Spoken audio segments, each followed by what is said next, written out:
Zelensky ने Putin के सामने रखी यरूशलेम में बातचीत की तजवीज। इजराइल के वज़ीर आज़म से की सालिसी की अपील। ज़ेलेंस्की बोले जंगबंदी पर ही चर्चा मुमकिन।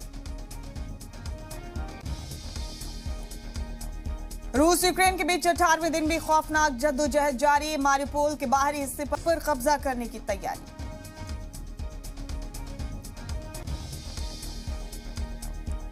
दिल्ली में पीएम मोदी से आज मिलेंगे योगी आदित्यनाथ। जेपी नड्डा, अमित शाह और राजनाथ सिंह से करेंगे मुलाकात। नई सरकार की तश्कील पर चर्चा मुमकिन।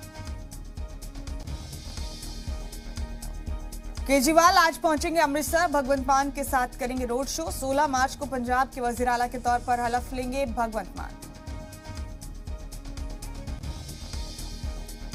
सीएम बनने से पहले भगवंत मान ने 122 साबिक लीडरान की सिक्योरिटी वापस लेने का दिया हुक्म। कहा, हमारे लिए 3.25 करोड़ लोगों की सिक्योरिटी ज्यादा जरूरी।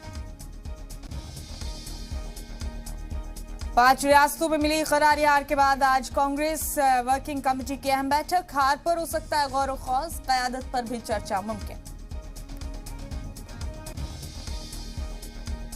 फोन टैपिंग मामले में आज फडणवीस के घर बयान दर्ज करने जाएगी मुंबई पुलिस। पहले थाने में पेश होने का मिला था नोटिस।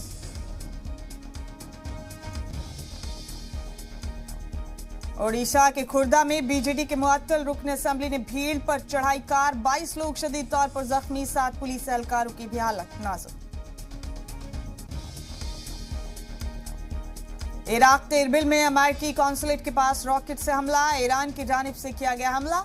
नेक्स्टा टीवी ने जारी की तस्वीर।